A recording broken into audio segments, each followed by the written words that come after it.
Omenaldi handi bat eman nahi diegu Idoia Parrandazalea eta Patxi Kopelari, ega gainditu duten azken bi pertsonak direlako.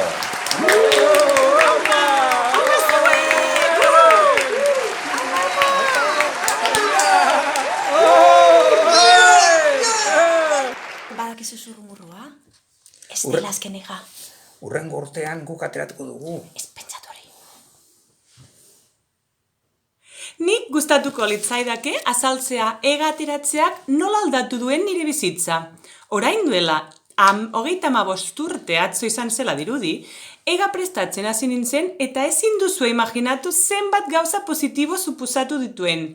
Argala naiz, ez dudalako jateko denborarik eduki, aberatsa naiz, ez naizelako atera, osantzuntzoa naiz, ez dudalako drogarik hartzeko aukerarik eduki, eta Patxirekin maite mindutanago, ezin izan dudalako beste inor ezagutu.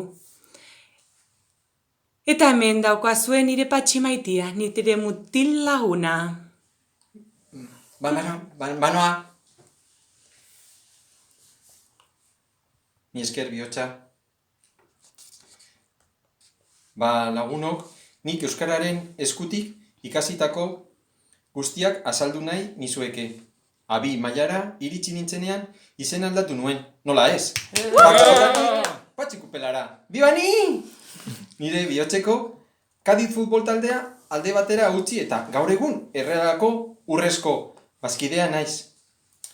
Gainera, kuadrilla ere badut. Baina aitortu behar dut, azken astean lortu dudala. Herrian, 34 urtez bizi eta gero. Nik uste dut ega lortzeak lagundu duela. Euskaltegiko bikoizketa, lehiaketa 15 aldiz irabazi dut. Paretik kendu dadila Ramon Agirre. Nire herriko aurresku dantzari honena naiz, beno bik bakarrik partatu genuen.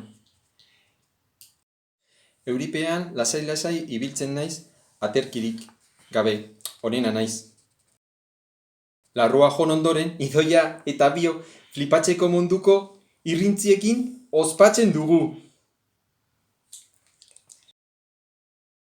Eskerrik asko.